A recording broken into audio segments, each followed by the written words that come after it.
인식론의 어떤 정의와 유형 뭐 이런 얘기 나오네요. 그런데 인식론의 정의와 유형 이런 거는 크게 뭐 중요하진 않은 것 같아요. 이거는. 그래서 뭐 대륙 철학 같은 경우에는 합리론이라고 얘기하죠. 그리고 영국 철학이라고 하면 경험론 얘기합니다. 그리고 언어 철학 이게 이제 분석 철학인데요.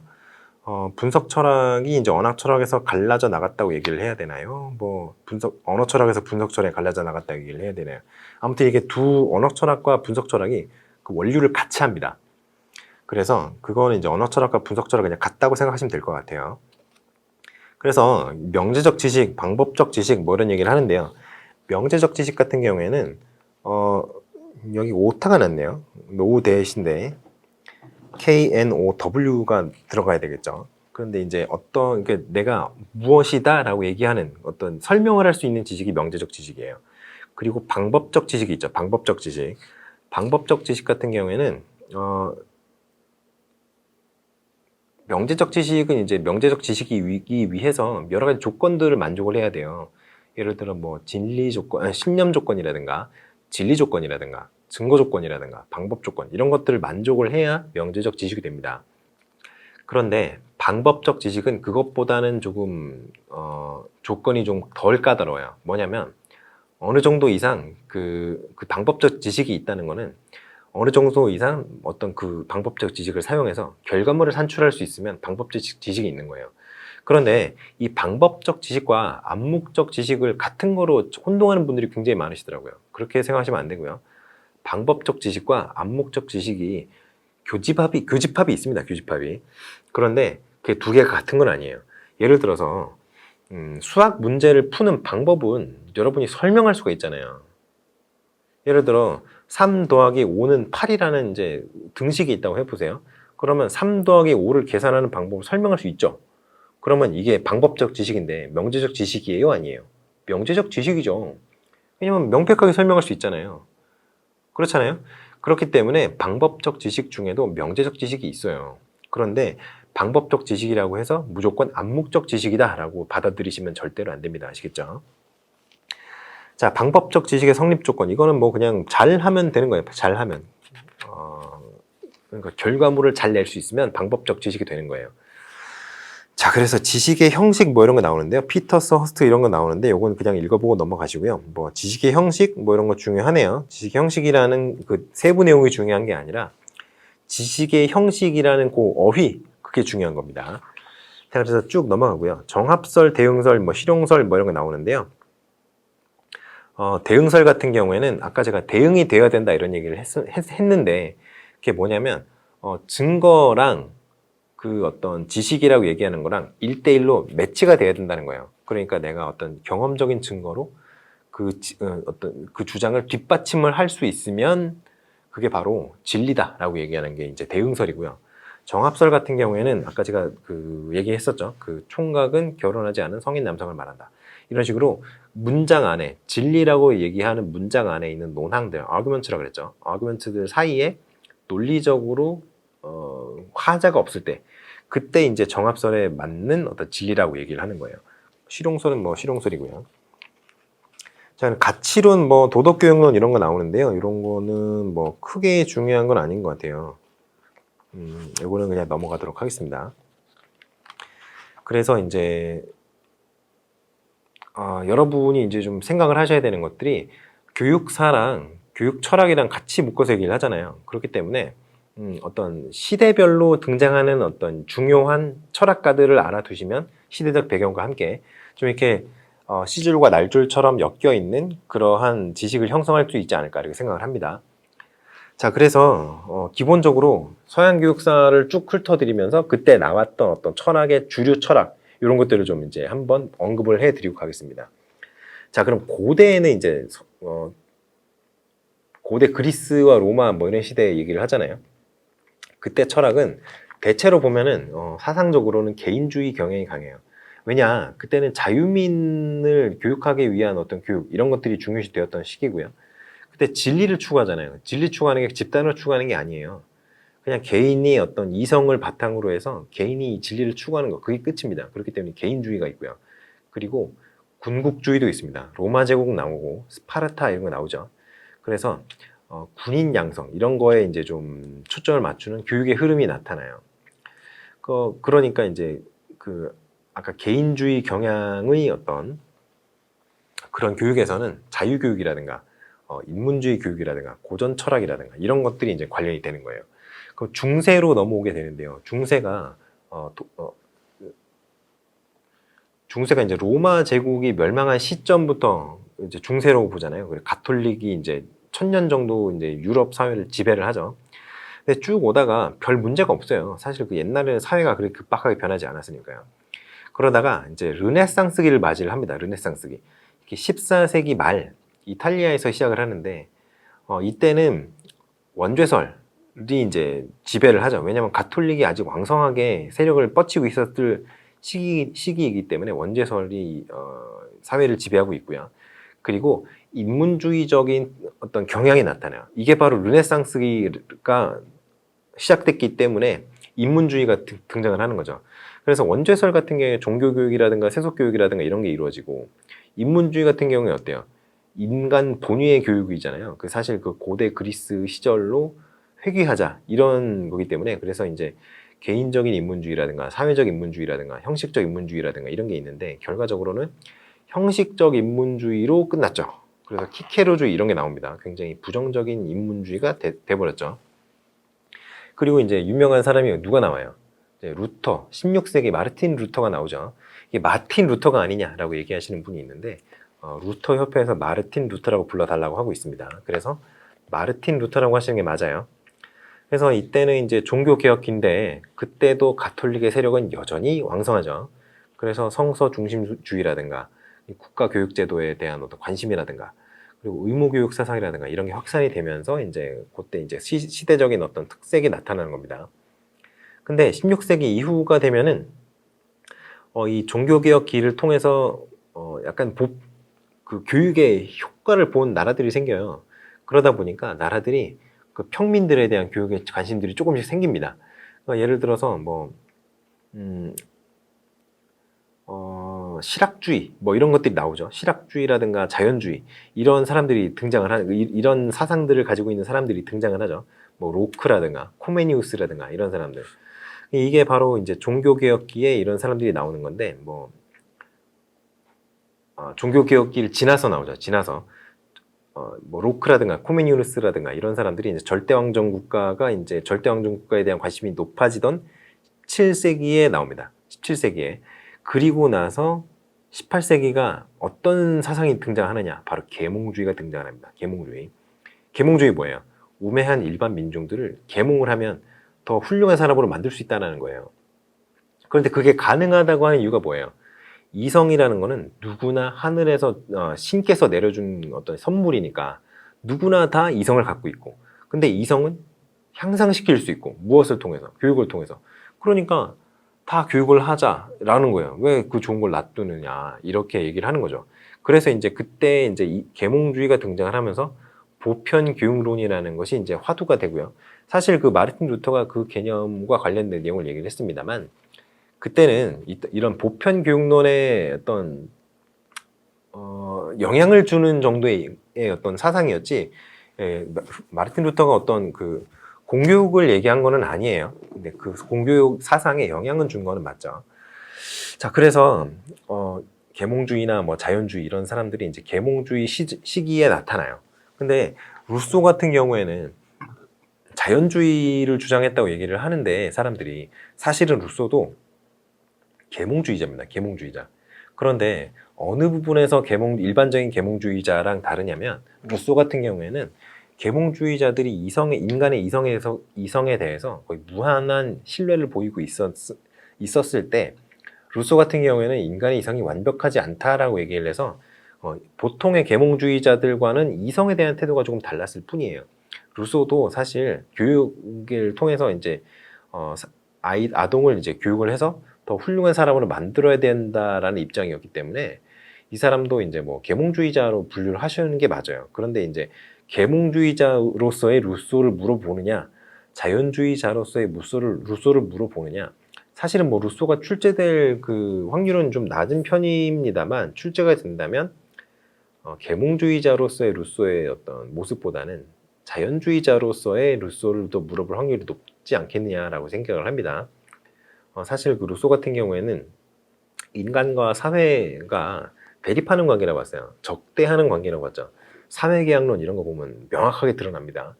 그런데 이제 고귀한 야만인이라든가 이런 얘기를 하면서 인간과 사회가 그렇게 적대하는 것만은 아닌 것처럼 이제 오해를 하시는 분들이 있는데 아니에요. 루소는 인간과 사회가, 인간 국가죠. 한마디로 완벽하게 적대하는 관계로 생각을 하고 있어요. 아시겠죠? 그 다음에 이제 계몽주의 18세기가 끝나고 나서 19세기와 20세기에 서구에서 굉장히 크게 불었던 바람이 있어요. 어떤 사회적인 열풍처럼 불었던 어떤 그 주의가 있습니다. 사상이 뭐냐면 국가주의, 군국주의, 제국주의 이런 것들이에요. 사실 뭐 군국주의랑 제국주의는 서로 다른 개념인데 그때 복합적으로 나타나요. 그때 당시 유럽 열강들 사이에서. 그래서 이제 그 교육 같은 경우에는 이 국가주의, 군국주의, 제국주의가 실제 유럽을 휩쓸었던 것과는 달리 이론적으로 이제 교육에 접근했던 것들은 이제 개발주의, 신인문주의죠.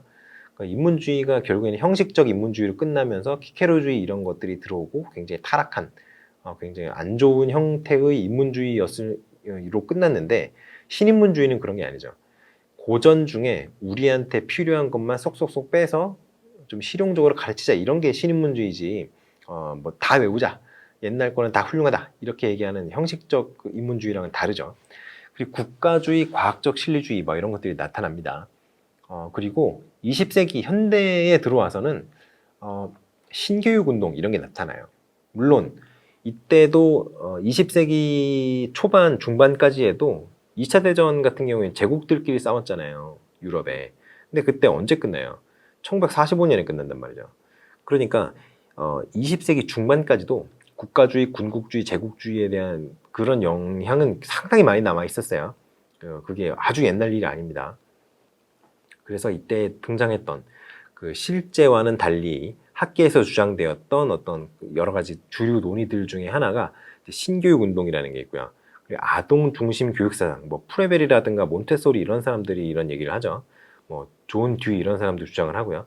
사실 이런 사람들이 이런 얘기를 할 수 있었던 거는 2차 대전이 끝난 이후기 때문에 이런 얘기를 할 수 있는 건데 그 전쟁이 한참 지속되었던 1차 대전과 2차 대전 시기에는 뭐 이런 논의는 거의 없었고요. 그때는 거의 뭐 국가주의, 뭐 군국주의 이런 것들이 이제 대부분이었죠. 왜냐하면 국가에서 그런 걸 원하니까. 그래서 이제 대망의 21세기로 들어옵니다. 21세기. 사실 20세기 말 때부터도 다 그랬는데요. 이때는 이제 다원주의가 지배를 해요. 다원주의. 포스트 모더니즘이라고 하는 그겁니다. 그래서 이거는 이제 포스트 모더니즘도 여기에 들어가고요. 구성주의도 여기에 들어가요. 그러니까 이렇게 서양의 어떤 교육의 흐름이 이렇게 된다고 생각하시면 되고요. 그거와 이제 병행해서 어떤 철학의 주류 사상 같은 게 있을 수 있고요. 그런 것들 이제 좀 같이 좀 생각을 해보시면 되겠어요. 그리고 여러분 이제 교육 철학 공부하시다가 당시의 주류 사상이라고 생각하시면 안 되는 것들이 여러 가지가 있어요. 예를 들어서 자연주의 있잖아요. 자연주의. 자연주의는 계몽주의 시절에 그것도 주류 사상이 아니었어요. 몇몇 학자들이 주장을 했을 뿐이죠. 주장을 하고 그것이 어떤 주류 철학으로 성장하지는 못했으나 의미가 있기 때문에 우리가 배우는 거지. 당시에 어떤 계몽주의 사상이 굉장히 획기적으로 그 휩쓸었던 그런 파워에 비해서는 영향력이 그렇게 크지는 않았습니다. 그러니까 그 어떤 철학 사상이라고 해서 이제 제목을 달고 있는 여러분 책에 실려 있는 것들이 모두 그 시대를 풍미한 어떤 주류 사상이라고 생각하시면 안 돼요. 예를 들어 그 교육 철학, 미국의 4대 교육 철학 있잖아요. 진보주의, 항존주의, 뭐 본질주의, 뭐 이런 것들. 그런데 그거 다 필요 없어요. 사실 미국의 주류 교육 철학은 쭉 진보주의였습니다. 물론 진보주의가 약간 후퇴하는 그런 시기도 있긴 있었어요. 그러나 그럼에도 불구하고 진보주의 교육이 계속 짱 먹었다. 이런 얘기를 드리고 싶어요. 그렇기 때문에 이제 여러분이 생각하시는 여기 보시면 이제 현대 교육 철학 사조 이렇게 나오면서 시기가 뭐 진보주의가 20년대, 본질주의 30년대, 항존주의가 30년대, 40년대, 재건주의가 50년대, 60년대라고 얘기하는데요. 거짓말이고요. 다 진보주의예요. 다 진보주의인데 이런 것들 본질주의, 항존주의, 재건주의가 요때 제시가 됐다 이런 거예요. 진보주의가 이런 것들이 제시가 되면서 진보주의에 대한 인기가 조금씩 씁니다. 조금 식어요. 그래서 진보주의 교육은 지금까지도 이게 진보주의 처음에 1920년대, 20년대 말에 이제 제시가 되었는데 그때부터 100년이 지난 지금까지도 미국 교육의 어떤 주류 철학이에요. 주류 사조고. 그런데 이런 본질주의라든가 항존주의라든가 재건주의가 약간 제시가 되면서 진보주의를 절대적으로 무지성으로 믿는 게 아니라 진보주의도 약간 한계가 있다. 이런 것들을 인식하는 것은 계기가 되었다. 이 정도의 의미가 있다라고 얘기를 하는 거죠. 자, 그러면 이제 현대 교육 철학의 사조는 지금 간단하게 짚고 넘어갔는데요. 요거 이제 개별적인 내용은 여러분이 살펴보셔야 되는데 요거는 좀 짚고 넘어갑시다. 진보주의의 어떤 한계를 좀 짚고 넘어가야 될 것 같아요. 왜냐하면 이 뒤에 나오는 본질주의, 항존주의, 재건주의가 다 진보주의의 어떤 한계를 극복하기 위해서 나왔다고 이해하시면 크게 틀리지 않아요. 물론 그렇게 쓰시면 안 되죠. 본질주의가 이제 진보주의의 교육적 한계를 극복하려고 했고요. 그리고 항존주의는 진보주의 아예 그딴 거 다 필요 없다. 이런 식으로 극단적으로 얘기를 하는 그런 사조였고, 재건주의 같은 경우에는 요 앞에 것들을 잘 짬뽕해보자 이런 식이었어요. 그러니까 결국에는 진보주의를 다 어느 정도 진보주의 한계를 다 극복하려고 하는 것들이 눈에 보이지 않습니까? 그래요. 그래서 진보주의 한계를 좀 보셔야 돼요. 왜 진보주의 한계 뭐냐면은 아동의 흥미를 너무 중요시했다는 거죠. 아동의 흥미, 적성 중요한데요. 중요한데 그것만 중시하다 보니까 아동의 기초학력을 배양해주지 못하는 그런 단점이 있었어요. 또 하나가 뭐 있었어요? 그렇죠. 아동이 굉장히 이기적이 됩니다. 그래서 그때 당시 진보주의 교육을 받은 아동들이 사회에 진출하는 그 시기, 20대 중후반이 되어서 사회에 진출을 했는데 그때 미국 사회에 유행했던 현상이 뭐가 있어요? 님비 현상이 있고요. 핀피 현상이 있잖아요. 님비 현상이 뭐예요? Not in my backyard. 그러니까 내 뒷뜰에 오지 말라는 얘기 아니에요. 그러니까 혐오 시설 같은 것이 내가 거주하는 지역에 들어오는 걸 굉장히 반대하는 그런 사회운동 많이 일어났었죠. 그럼 핀피는 뭐야? 핀피라고 했죠. 핀피. 왜냐면 그게 프론트거든요. 프론트. Please in my front yard라 그래서 내가 좋아하는 시설들 있잖아요. 뭐 그 스포츠 경기장, 뭐 스테디움이라든가 병원이라든가 학교라든가 이런 것들. 근데 학교도 그냥 학교래야지 뭐 그 지체아동들 대상으로 하는 그런 학교는 또 싫어해요. 그러니까 인기가 있는 시설 같은 경우 뭐 영화관이라든가 뭐 극장이라든가 뭐 병원, 그 대학교 이런 것들 들어오는 건 굉장히 좋아하죠. 그런데 장례식장이라든가 원자력 발전소라든가 그렇죠. 그 쓰레기 소각장이라든가 이런 거 들어오는 걸 굉장히 싫어하는 거예요. 이 굉장히 이기적이죠. 근데 이런 현상들이 그 전에 비해서 엄청나게 많이 늘어났다라는 거예요. 이게 왜 그러느냐? 이게 진보주의 교육 때문에 이런 거다라는 얘기가 나오는 거죠. 자, 그래서 뭐 진보주의 교육이 사실 뭐 약간씩 후퇴하는 경향이 있었습니다만 계속 한 100년 동안 주류 어떤 교육 철학의 주류 사조고요. 미국 같은 경우에는 그리고 이제 듀이가 이제 진보주의와 관련된 실용주의라는 걸 주장을 하잖아요. 실용주의 같은 경우 듀이의 어떤 주장을 대체로 진보주의 교육이 거의 다 받아들이고 있거든요. 그런데 진보주의 교육 사상과 듀이의 실용주의 교육 철학이 조금 다른 점이 있다면 듀이 같은 경우에는 진보주의 교육 철학이 주장하는 것처럼 아동의 흥미나 이런 적성 이런 것들을 그렇게까지 극단적으로 강조하지는 않아요. 듀이 같은 경우에는 그래도 배울 건 배워야지 라는 입장이에요. 그 아동의 흥미만 강조하면은 교육이 망한다고 얘기를 합니다. 듀이 같은 경우에는. 그래서 그런 좀 차이가 있다. 이런 식으로 얘기를 하시면 되겠어요. 자, 그래서 지금 이제 진보주의 교육 같은 경우는 아동의 흥미랑 적성 이런 것들을 중요시 한다 그랬잖아요. 그래서 진보주의 교육이 지금까지도 영향을 주고 있는 이유가 뭐냐면 여러분들 개별화 학습, 개별화 교수 학습 요즘에 굉장히 중요시 되죠. 그런데 그 근본적인 논리, 그 근본적인 그 이론적 배경이 바로 이 진보주의입니다. 아시겠죠?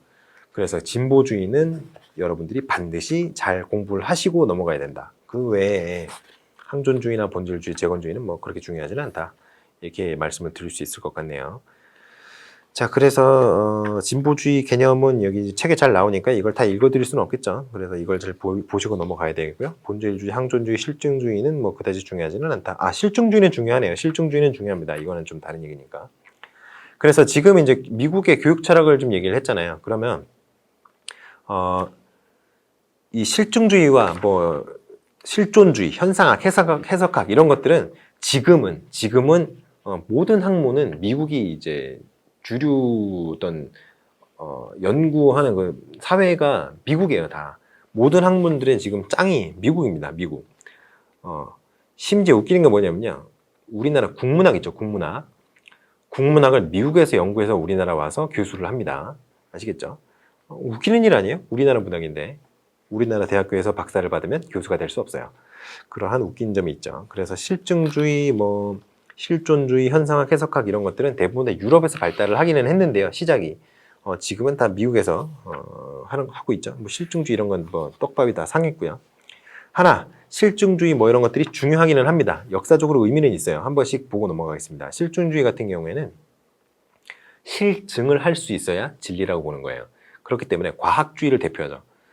굉장히 경험적인 사실을 중요시해요. 왜냐하면 실험이나 관찰을 통해서 객관적으로 증명한 것들을 중요시하기 때문이에요.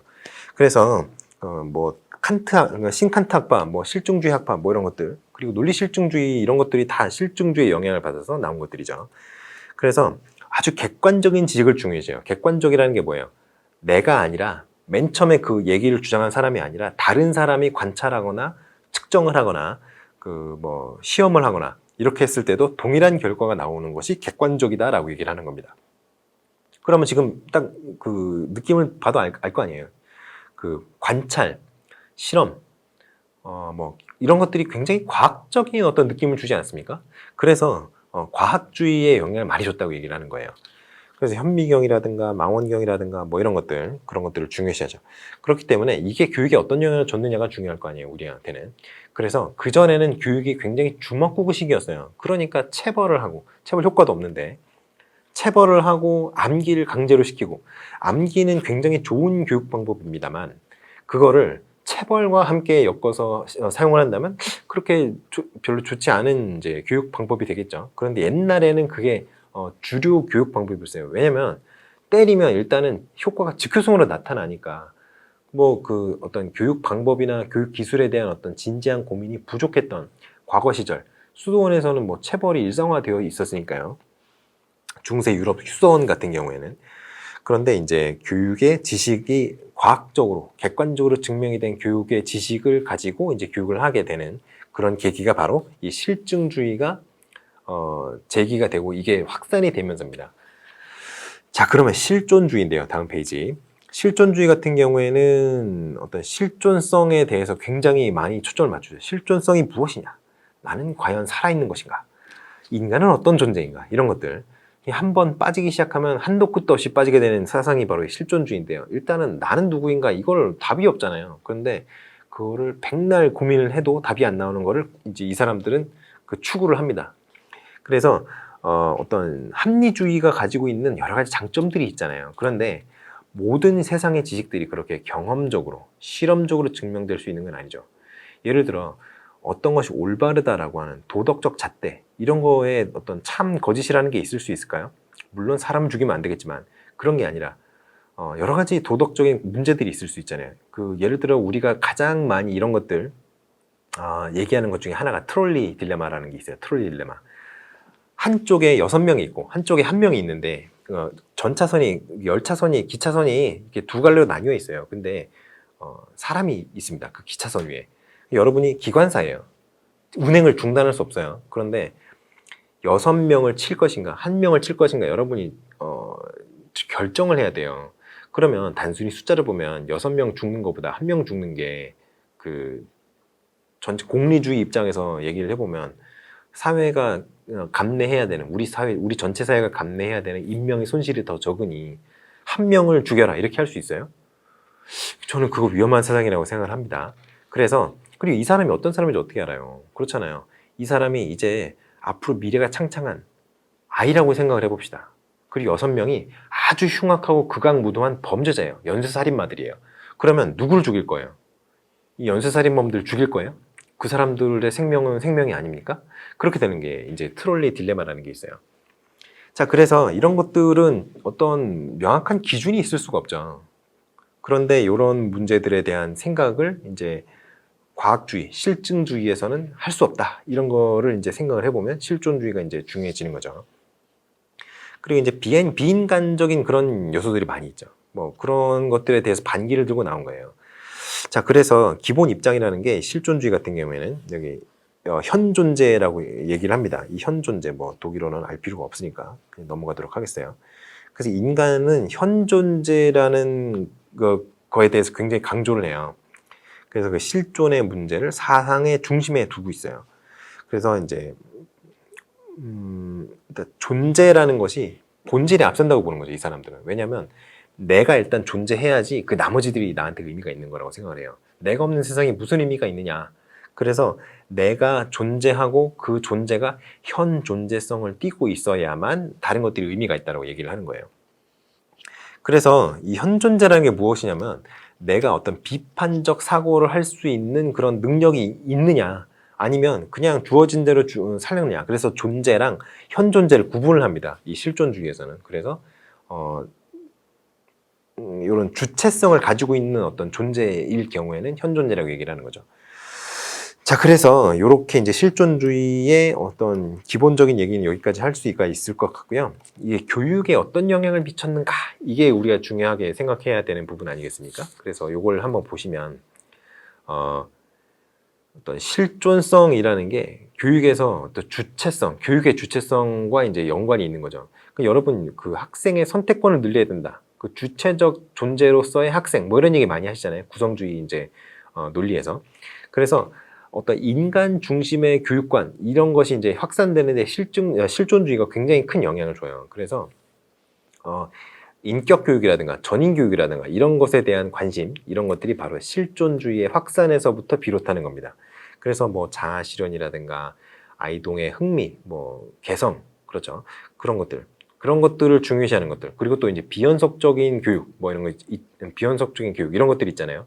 그런 어떤 정형화되고 과학적으로 계량되고 이렇지 않은 약간 좀 확산적인 교육들이 다 실존주의의 어떤 영향을 받아서 제시가 된 어떤 그런 교육이라고 봐도 크게 무리가 없어요. 그런 것이라고 이제 얘기를 이해를 하고 넘어가시면 될 것 같아요. 그래서 만남이라는 게 있습니다. 만남. 이 만남이라는 게 실존주의 교육에서는 굉장히 비정기적이고 돌발적으로 일어난다고 얘기를 해요. 그런데 그러한 비정기적이고 돌발적인 상황이 어떤 개인에게 큰 의미를 형성을 해준다면 그게 바로 교육에 일어나는 현장이다. 이렇게 얘기를 하는 겁니다. 그래서 이제 부보에 의해서 이제 제시가 되었다고 하는데요. 나 그것과의 관계를 나너 관계인 그런 인격적 만남의 관계로 이제 변화시켜야 된다. 이런 얘기를 하는 거죠. 자, 그러면 실존주의는 여기까지 하고요. 이제 현상학과 해석학을 할 건데 이제 뭐 중요한 것들은 거의 다 끝났어요. 그래서 철학까지 철학을 금방 끝내고 이제 교육사 좀 한번 짚어보도록 하겠습니다. 자, 현상학과 해석학이 있는데요. 사실 현상학과 해석학 같은 경우에는 거의 그 뿌리가 굉장히 서로 밀접한 관계가 있어요. 그러니까 현상학과 해석학을 같이 묶어서 얘기를 하는 겁니다. 그 현상학을 맨 처음에 이제 제시를 했던 건 후설이에요, 후설. 그래서 어떤 그 실증주의적인 어떤 그 철학 사조에 약간 반기를 들고 나온 게 이제 현상학이죠. 그래서 이 현상학 같은 경우에는 개인이 느끼는, 개인이 경험하는 그런 개인의 경험을 굉장히 중요시하는 편이에요. 그래서 경험적 이 현상이라는 게 현상학이니까 현상을 중요시할 거 아니에요. 근데 현상이 뭐냐면은 경험적인 대상이 의식에 투영된, 의식에 나타난 어떤 구체적인 모습이 현상이에요. 그래서 현상학이라는 거는 사물 그 자체에 초점을 맞추는 게 아니라 그 사물을 인간이 경험을 했을 때 각 개별적인 개인이 그 경험에 대해서 어떻게 이해를 하느냐, 어떻게 인지를 하느냐, 여기에 더 초점을 맞춥니다. 근데 그러다 보니까 여러분 객관성이라는 게 있잖아요. 실증주의에서는 뭘 중요시합니까? 객관성을 중요시하죠. 객관적이라는 게 뭐예요? 내가 어떤 주장을 했다고 하면은 그 주장에 근거가 있어야 될 거 아니에요. 그런데 그런 주장의 근거를 어떻게 증명을 해요? 경험, 실험, 관찰, 그렇죠? 이런 걸 통해서 증명을 할 거 아니에요. 그런데 사실 그 연구자가 그런 것들을 증명을 한다고 했을 때 그게 연구자의 각각 개별적인 연구자의 주관이 전혀 들어가지 않는다고 장담할 수 있나요? 없죠. 그래서 현상학에서는 그 객관성을 공통 주관성이라고 얘기를 합니다. 누구나 다 그 주관성에 의해서 어떤 현상을 바라보는데 그러한 주관성이 서로 공통되는 요소가 있다고 이제 느끼면 그게 바로 객관성이라고 사람들이 얘기를 한다라는 거예요. 이거 정말 천지적인 생각이죠. 그래서 저는 이거를 이제 옛날에 맨 처음에 이제 현상학이라는 걸 처음 접했을 때 이 공통 주관성, 간 주관성이라고 얘기를 하는데요. 이 어떤 논의를 접했을 때 굉장히 충격을 받았어요. 아, 공통 주관성. 그래, 객관성이라는 게 사실 모든 사람이 갖고 있는 주관성 중에서 공통되는 요소를 우리가 객관성이라고 부르고 있는 걸 수도 있겠구나라는 사실을 이때 처음 이제 접했습니다. 사실이라고 하기는 좀 뭐하네요. 그러한 어떤 사유를 그때 처음 접했는데 저는 개인적으로는 굉장히 충격적이었어요. 이렇게 천재적인 생각을 할 수 있다니 정말 사람이 대단한 것 같아요. 그래서 교육 분야에서는 어떠한 영향을 주었느냐 하면은 그 전까지의 교육은 어떤 공통적인 인류가 쭉 누적시켜온 어떤 공통적으로 가치가 있다고 생각을 해왔던 것들을 교과라는 어떤 분류를 하면서 가르쳤었죠. 국어, 그렇죠. 국어, 수학, 영어 이런 것들 그런 것들을 가르쳤었는데 그런 것들보다 좀 더 중요한 거 개인에게 그러한 어떤 교육 내용이 어떻게 인지되고 이해되고 받아들여지는가에 조금 더 그 초점을 맞추게 되죠. 그러니까 개인의 주관적인 의미의 어떤 구성을 굉장히 중요시하는 거예요. 구성주의가 바로 이 현상학의 영향을 받아서 나오는 겁니다. 그래서 교육의 어떤 맥락이라든가 교육에 참여하는 어떤 교육 참여자들 간의 상호 관련성 이런 것들을 더 주목을 하게 되고요. 그러다 보니까 나온 것들이 교육과정 사회학이라든가 상징적 상호작용 이론 그리고 문화기술 문화기술지 방법 이런 거 있잖아요. 이런 거 연구 방법인데 이런 것들 그런 것들이 이제 생기게 되는 거죠. 그래서 이런 것들을 좀 중요시하게 생각을 한다. 상호작용에 좀 초점을 맞추고 어떠한 개인의 그 해석이 공통적으로 해석이 되는 경우 그걸 이제 객관성이라고 얘기를 한다. 이런 것들에 좀 초점을 맞춘다 그러면 이게 현상학 얘기를 하는 거라고 생각하시면 되겠어요. 자, 그러면 해석학인데요. 해석학. 해석학이 이제 하이데거, 딜타이 뭐 이런 사람들 나오죠. 그런데 이게 사실은 현상학의 영향을 받아서 나오는 거예요. 그래서 맨 처음에 이제 해석학이라는 거 옛날 아주 고전 해석학 같은 거는 우리한테는 의미가 없고요. 의미가 전혀 없죠. 왜냐면 이거 이제 고대 이제 그리스인들까지 거슬러 올라가야 되는데요. 그거 얘기를 하려면 고대 그리스의 해석학은 우리에게는 큰 의미가 없어요. 그래서 이제 딜타이의 정신과학적 해석학이라든가 이런 것들이 좀 우리한테 중요하죠. 그래서 딜타이 같은 경우는 체험이라든가 표현이라든가 이해라든가 이런 것들을 해석의 어떤 궁극적인 목표와 관련을 짓습니다. 그래요. 그래서 이제 텍스트의 해석에 대한 것들이 이제 해석학이죠. 예전에는 예전이라고 해도 이제 현대 해석학인데요. 현대 해석학, 고전 해석학이 아니고 원래는 텍스트, 문서로 표현되어 있는 거 있잖아요. 그거 그 활자로 인쇄되어 있는 텍스트에 대한 해석이 해석학이었어요. 그래서 독자와 그 창작자, 작자라고 하죠. 작자와 독자의 어떤 해석의 지평의 융합 이것이 어떻게 이루어지는가에 대한 것들이 이제 해석학이었는데요. 이 해석의 대상이 그러면 텍스트일 거 아니에요. 근데 이 텍스트의 개념이 점차로 확대가 됩니다. 점차로 확대가 돼가지고요. 지금은 꼭 활자로 인쇄된 것이 아니라고 하더라도 해석학의 해석의 대상이 돼요. 그래서 이제 뭐 역사라든가 이런 것까지 전부 이제 해석학에서 다루는 어떤 해석의 대상이 되어 있습니다. 그런데 교육 분야에서는 그럼 어떤 영향을 미치느냐? 이게 가장 중요한 거 아니겠어요? 그래서 해석학적 교육 철학에서는 인간의 어떤 삶의 현실을 교육적 시각에서 이제 바라보는데 그거를 해석학적으로 바라보겠죠. 그래서 인간의 삶을 구성하는 어떤 현실들이 어떤 교육의 과정이라고 생각을 합니다. 그 인간의 삶 자체가 어떤 교육이 현재 이루어지고 있는 구체적인 장면들 있잖아요.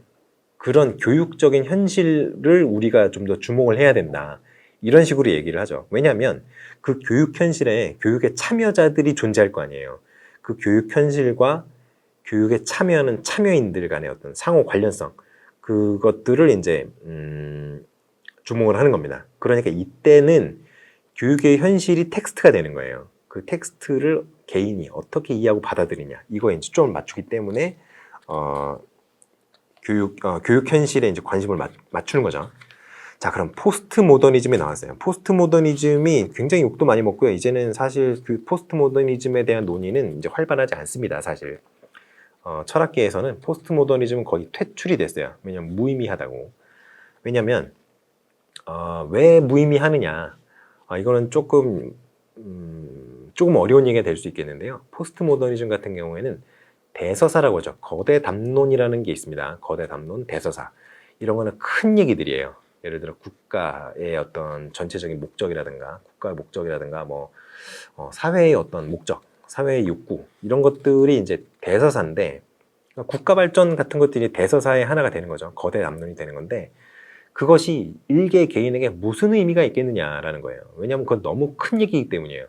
여러분이 국가 발전에 도움이 되는 거는 맞습니다만, 여러분이 여러 명이 모여야 국가 발전에 도움이 되죠. 여러분이 혼자 선생님이 된다고 해서 국가 발전에 어떤 도움을 줄 수 있겠어요? 학생들을 아주 잘 교육하는 거? 근데 여러분이 초등학교 1학년 때부터 고등학교 3학년 때까지 다 가르치는 게 아니죠. 여러분이 그럼 훌륭한 사람을 양성하는데, 육성하는데 기여하는 거는 1년밖에 되지 않아요. 그러다 보니 어떤 개인의 영향력이 거대 서사에 미치는 개인의 영향력이 얼마나 되겠느냐라는 거예요. 포스트 모더니즘은. 그렇기 때문에 거대 담론을 쪼개요. 쪼개고 그러한 거대 담론을 쪼갠 것들을, 적절하게 쪼갠 것들을 이제 소서사 또는 작은 담론, 작은 이야기들이라고 하는데요. 이게 바로 개인에게 유의미한 어떤 작은 이야기들입니다. 예를 들어서 우리 집 앞에 쓰레기 처리장이 들어와요. 쓰레기 매립장이 들어와요. 이런 것들이 이제 소서사가 되는 거예요. 왜냐하면 나의 삶에 직접적인 영향을 주고 직접적인 관련성이 나타나는 것들이기 때문에. 그런데 문제가 되는 게 뭐예요? 이게 거대 담론을 쪼개서 우리에게 의미가 있는 정도까지의 어떤 작은 얘기들로 쪼갰다고 칩시다. 그러면 그거는 더 다른 얘기들로 쪼갤 수 있지 않을까요? 그렇죠. 그렇기 때문에 거대 담론을 쪼갭니다. 서울시 발전에 대해 얘기를 하다가 그 동작구의 어떤 환경 개선, 이런 얘기로 그 서울시에서 동작구로 쪼개요. 동작구에서 노량진동으로 쪼개요. 이렇게 계속 쪼갭니다. 그러다가 우리 집 앞에 골목까지 내려오는 거예요. 그 어떤 담론의 사이즈가. 그러면 결국에 이렇게 극단적인 수준까지 얘기를 다 쪼개고 나가다 보면 내 거밖에 안 나와요. 내 거. 완전히 극단적인 이기주의가 되는 거죠. 그렇기 때문에 포스트 모더니즘의 어떤 폐해가 굉장히 심각하다라는 지적이 수십 년 있었어요. 아주 오랜 기간 동안 포스트 모더니즘의 어떤 부정적인 영향에 대해서 철학계의 논의가 많았습니다. 그러다 보니 여기 포스트 모더니즘의 시대 정신 이런 거 있잖아요. 이거 다 개소리라고 이제 얘기를 하죠. 철학계에서는 이성의 권위를 인정하고 삶의 자연을 탈신비하고, 이게 나쁘다는 거예요. 왜냐하면 우리가 그 어떤 과거에 우리의 영역까지 끌고 내려오지 않았던 얘기들은 그만한 가치가 있기 때문에 끌고 내려오지 않았다는 거예요. 사실 우리가 사는 것이 대한민국이잖아요. 그럼 대한민국의 발전이라든가 이런 것들이 우리 삶에 영향이 없을 수가 없죠. 어느 정도는 영향을 미칩니다. 대한민국 망하면 어떻게 할 거예요? 여러분, 교사가 되는 게 의미가 있어요? 대한민국이 망하면 교사라는 직업을 보장하지 못해요. 그렇기 때문에 그 대서사는 대서사 나름대로의 의미가 있습니다. 개인에게 미치는. 그런데 그런 거를 다 부정하니까 그게 무의미하다는 거예요. 그러면 안 된다는 거죠. 그래서 현대 철학에서는 이 포스트 모더니즘을 별로 그렇게 좋게 생각하지 않아요. 그래서 개인의 천부적인 권리라든가 다 좋은데요. 좋은데 그것만이 유의미한 건 아니기 때문에 포스트 모더니즘이 현대 철학에 와서는 부정당하는 겁니다. 그래서 이제 개통적 합리성에 대한 부정이라든가 진리의 상대성이나 다원성 이런 걸 강조하는 거, 실천적 주체성 강조 좋은데 뭐 연대의식의 강조 이게 이루어지지 않으니까 욕을 먹는 거예요. 포스트 모더니즘이. 사회적 협동과 대화, 연대의식의 강조 그렇게 됐으면 좋겠죠. 그렇지 않아요. 근데 소사서로 쪼개다 보면 결국엔 mine 내 것만 남는데 사회적 협동과 대화, 연대의식의 강조 이루어지지 않습니다. 자, 그렇게 해서 포스트 모더니즘은 욕을 먹고 있고요. 포스트 모더니즘적인 어떤 사고 방식은 그래도 그거가 의미가 없지는 않아요. 물론 제가 이제 좀 극단적으로 말씀드렸습니다만 철학계에서 퇴출되는 과정에서 그런 논의가 있었다는 거고, 포스트 모더니즘이 이제 계몽주의적인 어떤 사고 방식의 한계를 지적하는 그런 의미는 있어요. 그렇기 때문에 학교의 어떤 개별적인 학교의 어떤 현실이라든가 이런 것들을 교육에 반영해야 된다라는 거라든가 라는 그런 주장이라든가 개인의 특성을 교육에 반영해야 된다라는 거라든가 이런 개별화 교육이라든가 이런 데는 당연히 영향을 줬고 좋은 영향을 줬죠. 그러나 어떤 공교육이 갖고 있는 그 어떤 거대성 뭐 이런 것들에 대해서 비판을 했다든가, 공교육이 나쁜 건 아니잖아요. 공교육은 좋죠. 한계가 있을 뿐이지.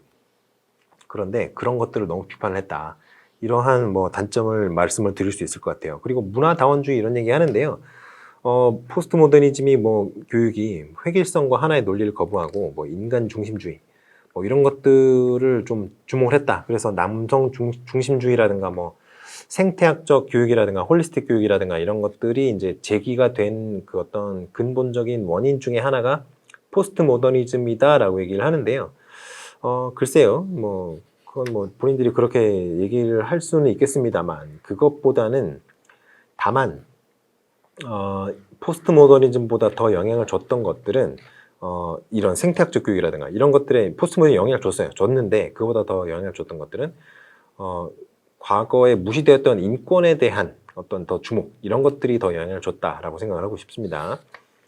자, 그래서 비판적 교육학 이런 얘기 나왔는데요. 비판적 교육학은 또 의미가 있죠. 비판적 교육학은 이제 계몽이라든가 비판이라든가 인간 해방이라든가 이런 것들의 어떤 목표를 이제 갖고 있는 그런 교육학이기 때문에 이런 것들이 이제 어떤 저항 이론이라든가 이런 측면에서 교육 사회학적 측면에서 보면은 이게 상당히 의미가 있어요.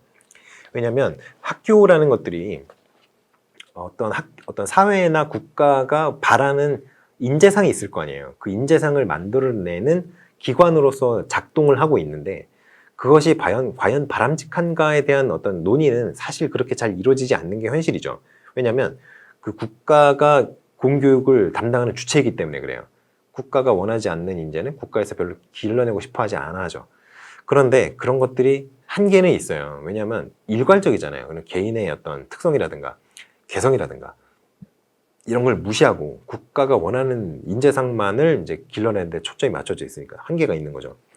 그래서 이제 그러한 측면에서의 어떤 교육사회학을 고려를 한다면 이런 포스트 모더니즘이 의미가 아예 없는 건 아니다. 이런 얘기를 할 수 있을 것 같아요. 자, 그러면 이제 마지막으로 이제 시간이 별로 안 남았습니다. 시간이 별로 안 남았으니 여러분들 공부를 열심히 하셔서 꼭 좋은 성적을 받으셔서 내년에 웃는 모습으로 그 본인이 이제 교육연수원에 가셔서 이제 연수를 받으시길 기원을 드립니다. 감사합니다.